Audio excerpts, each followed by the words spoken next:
You 10,000 feet up, 10 bands up, and you look over at your woman and she's looking a little lightheaded, like she just took a long drag of the hookah. That's not the hookah, that's hypoxia. Here's how to protect your woman and get back down on the ground safe. Lego. What up, though? We're going to talk about what hypoxia is, the 4 different types of hypoxia, some of the symptoms of hypoxia, and what to do if you or anyone that you're flying with experiences hypoxia. Ready? Lego. Hypoxia is simply just the lack of oxygen to the brain. Think about our normal respiratory process.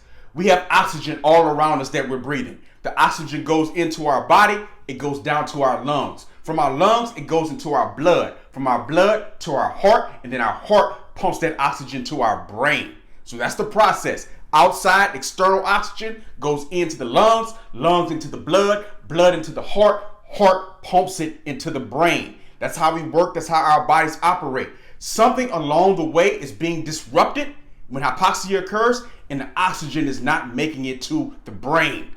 That is what's occurring, and that's why it's very important that you understand the process and where it may be some kinks along the way, so you can recognize some of these symptoms, you can recognize what's going on, and you can treat for it as quickly as possible if you're flying and this happens to you as the pilot or it happens to one of your passengers. Always remember this, as a pilot, you want to aviate, navigate, communicate. Let's focus on that last word right there, communicate. Communicate doesn't just mean you communicating with air traffic control. You're also communicating with the people who are in the cockpit with you and making sure you understand how comfortable they are and where they are mentally. This is very important. You don't want to be so focused on flying the plane. You fly the plane first, but after you have that under control, aviate, navigate, and communicate with your air traffic control, make sure you're communicating with your passengers so you can understand how comfortable they are, because if anything goes wrong, you, pilot in command, are going to be able to take care of that. Easy.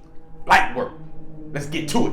This is hypoxia. First up on the list is stagnant hypoxia. And just like the word indicates in aviation, they making things simple for you, the word stagnant. That means somewhere along the way, the flow of oxygen is remaining stagnant. And you would be absolutely right if you were to guess that. It's remaining stagnant in the heart area, and the heart is not able to pump that blood and oxygen to the brain. So that's where it's getting cut off with stagnant hypoxia. Stagnant hypoxia usually occurs when them G forces are applied. So if you swinging and banging and dipping that thing with them G's, woo, and something goes wrong, it can possibly be stagnant hypoxia. Next up on the list is hypoxic hypoxia. And all this is there's not enough external oxygen in the environment. And this is what causes hypoxic hypoxia. This can be very concerning, particularly when you're going up to certain altitudes where you need additional oxygen. So you want to always make sure you're following the recommendations there in terms of when you need onboard oxygen at certain altitudes, because if there's not enough oxygen externally, this can cause problems. And hypoxic hypoxia is one of those problems. Next up is hypnic hypoxia. And hypnic hypoxia, think about the word hypnic. Think about being anemic. Anemic is the lack of red blood cells. Hypnic hypoxia is the lack of oxygen, of your blood being able to absorb the oxygen. So remember that oxygen is on the outside externally. It goes into the system through the lungs, and then the lungs to the blood. Your blood is not absorbing it. Your blood is not absorbing the oxygen, and this is what's caused hypnic hypoxia. This can be caused by carbon monoxide poisoning, one of the leading factors that can give you hypnic hypoxia. Very dangerous, obviously, with carbon monoxide poisoning. This last one is one of the ones I really want you to pay attention to. You need to know all 4 of these, but this last one I especially want you to pay attention to. It's called histotoxic hypoxia. The reason why this one is very important, it just means that the brain isn't processing the oxygen because it's being conflicted with another chemical in the brain. And usually that other chemical is conflicted with is alcohol. You got to be careful right here. Let's just say you're riding with someone, they've been drinking recently, within recent hours, and then now all of a sudden you're at altitude and their brain can't process the oxygen because it's coming in conflict with the alcohol.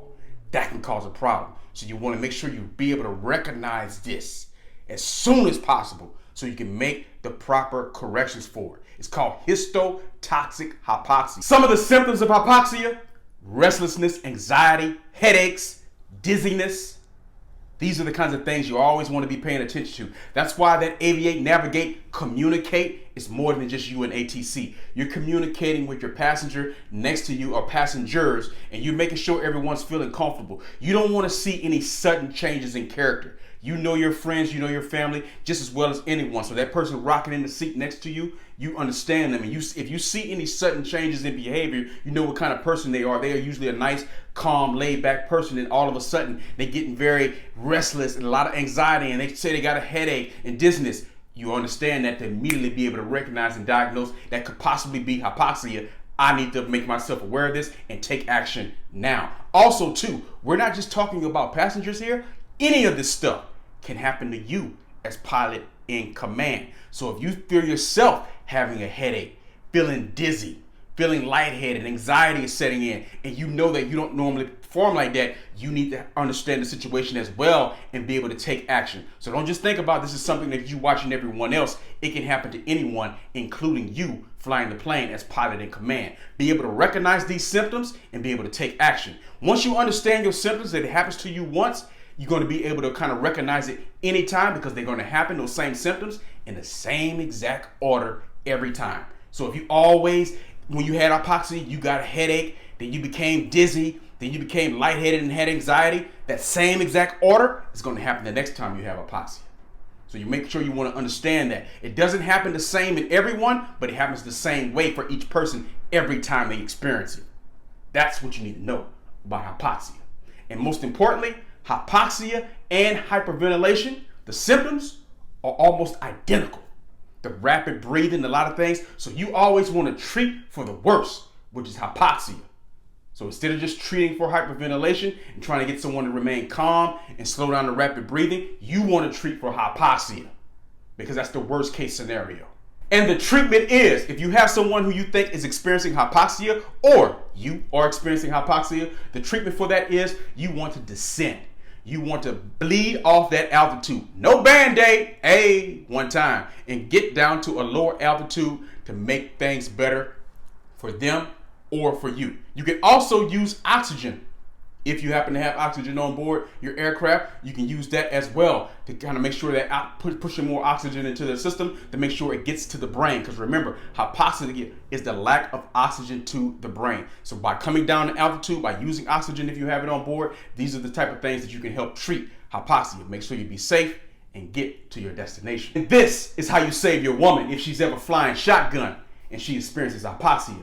You protect and get on the ground safely. I am Donovan Batiste. Don't forget to subscribe to this channel. This is Leadership Mindset, where we talk about all things pilot related for everyone who's aspiring to be a pilot, or if you're already a pilot and just want to stay proficient, subscribe to this channel.